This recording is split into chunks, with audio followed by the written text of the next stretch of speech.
सलाम। आज हम एक बहुत ही दिलचस्प और गहरे विषय पर बात करने वाले हैं, याजूज और माजूज। जी सलाम। हाँ, ये विषय वाकई बहुत गहरा है। हमारे पास जो भी स्रोत हैं, उनकी रोशनी में हम देखेंगे कि ये रहस्यमयी कबीले कौन हैं, इनसे जुड़ी भविष्यवाणियाँ क्या कहती हैं। और वो जुल्करनैन बादशाह की दीवार का किस्सा भी है ना। बिल्कुल, जुल्करनैन और उनकी दीवार, ये सब कयामत की निशानियों से जुड़ा हुआ है। इस्लाम में एक बहुत अहम मौजू है ये। जी हाँ, बहुत अहम। तो चलिए शुरू करते हैं। सबसे पहले ज़रा ये बताइए कि ये याजूज और माजूज हैं कौन? मतलब स्रोतों के हिसाब से इनका जिक्र कहाँ और कैसे मिलता है? देखिए, याजूज और माजूज ये हजरत नूह अलैहिस्सलाम के एक बेटे थे, याफीस, उनकी नस्ल से हैं। अच्छा, नूह अलैहिस्सलाम के वंश से। जी, और ये तो बहुत ताकतवर लेकिन साथ ही जमीन पर फसाद मतलब गड़बड़ी, तबाही ये सब मचाने वाले कबीले बताए गए हैं। इनका जिक्र आपको कुरान शरीफ में मिलेगा, सूरे अल कहफ में है, आयत 94 से 99 तक, और फिर सूरे अल अंबिया में भी आयत 96 में जिक्र आता है। कुरान में भी जिक्र है इनका? जी हाँ, और इसके अलावा कई सही हदीसों में, यानी पैगंबर मोहम्मद सल्लल्लाहु अलैहि वसल्लम के जो कौल और अमल हैं, उनमें भी इनकी काफ़ी तफसील मिलती है। सही। और इन्हें क़यामत की जो बड़ी निशानियां हैं उनमें गिना जाता है।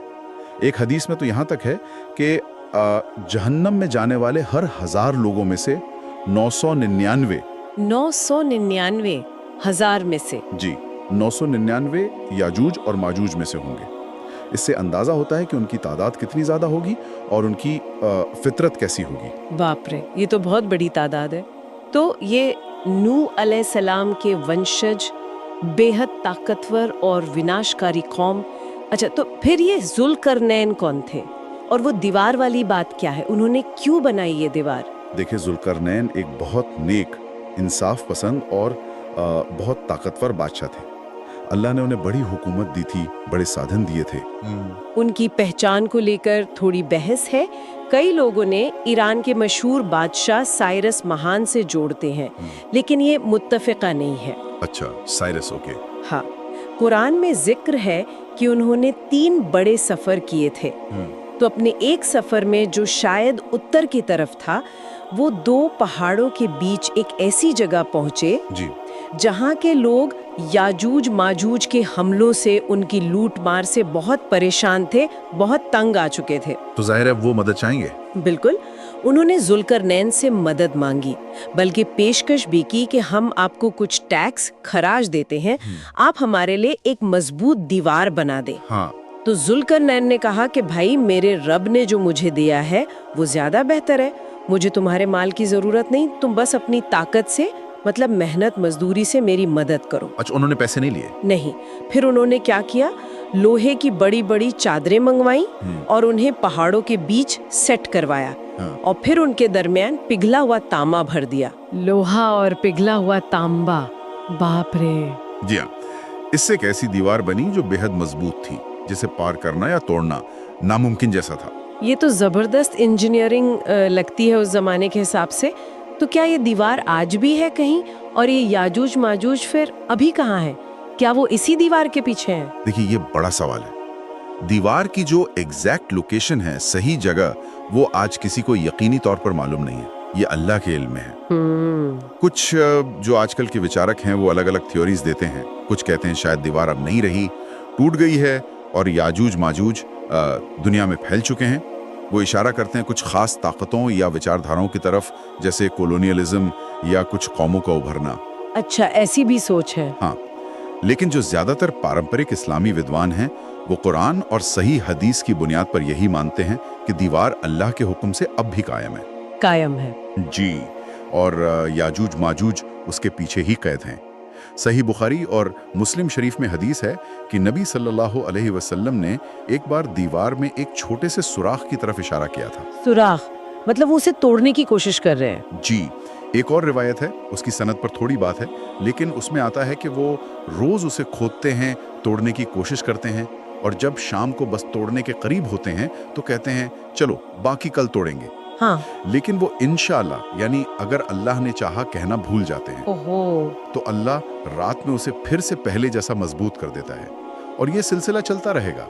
ये दीवार आखिर में क़यामत के बिल्कुल करीब अल्लाह के हुक्म से ही टूटेगी। सुभान अल्लाह, ये तो बड़ी हैरत अंगेज बात है, उनका इंशाअल्लाह न कहना और दीवार का फिर से बन जाना।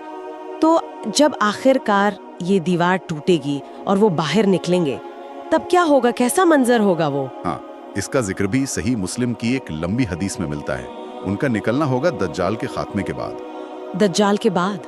जी, दज्जाल के खात्मे के बाद जब हजरत ईसा अलैहिस्सलाम जमीन पर मौजूद होंगे, अल्लाह के हुक्म से दीवार टूटेगी और याजूज माजूज मतलब बेशुमार अनगिनत तादाद में हर बुलंदी से हर तरफ से सैलाब की तरह निकल पड़ेंगे। सोचकर ही डर लगता है। बिल्कुल, वो पूरी जमीन पर फैल जाएंगे और जबरदस्त तबाही मचाएंगे। हदीस में आता है कि वो आगे वाले जब किसी झील या दरिया से गुजरेंगे तो सारा पानी पी जाएंगे। सारा पानी? जी, पीछे वाले आएंगे तो कहेंगे यहाँ कभी पानी हुआ करता था।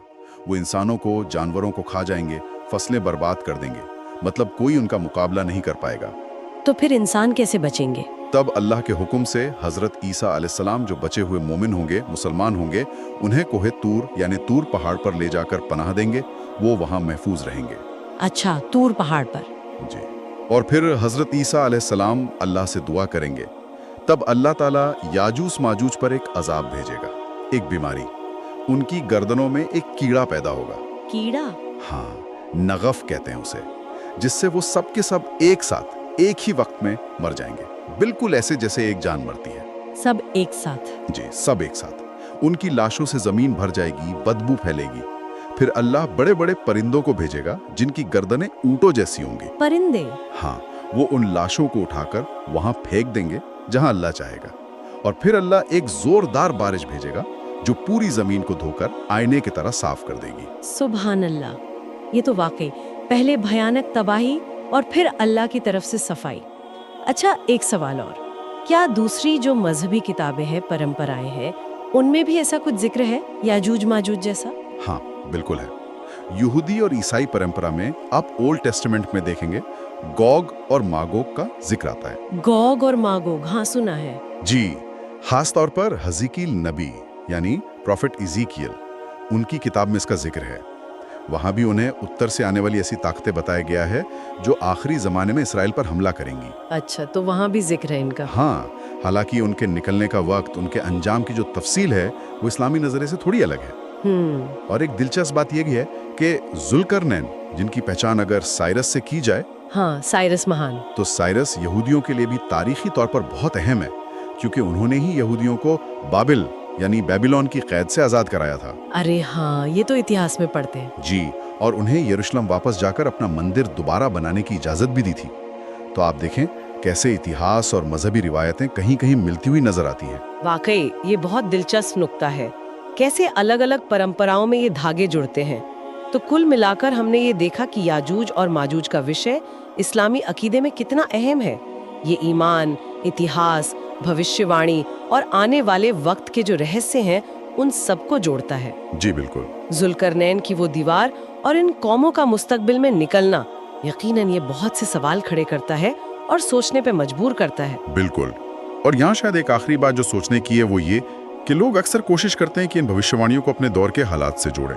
हाँ, करते हैं लोग कि फलां मुल्क या फलां कौम याजूज माजूज है। जी, लेकिन देखिए इन बातों का सही वक्त कब आएगा, इनकी असल हकीकत क्या है, ये तो सिर्फ अल्लाह ही बेहतर जानता है। सही बात है। हमारे लिए जो जरूरी है वो ये है कि जो हमें मुस्तनद जराए से यानी कुरान और सही हदीस से जो जानकारी मिलती है, हम उस पर गौर करें, उसे समझने की कोशिश करें, बजाय इसके कि हम अपनी तरफ से कयास आरायां करते रहें, अंदाजे लगाते रहें। बिल्कुल सही कहा आपने। असल इल्म तो अल्लाह के पास है, हमें बस अपनी समझ के मुताबिक गौर करना है। जी, चलिए, इस बहुत ही गहरी और जानकारी से भरपूर बातचीत के लिए आपका बहुत बहुत शुक्रिया। आपका भी शुक्रिया। और सुनने वालों से गुजारिश है कि ऐसी ही और दिलचस्प मालूमात के लिए फैक्ट विद यू चैनल को जरूर देखते रहें। अब इजाजत दीजिए, सलाम। सलाम।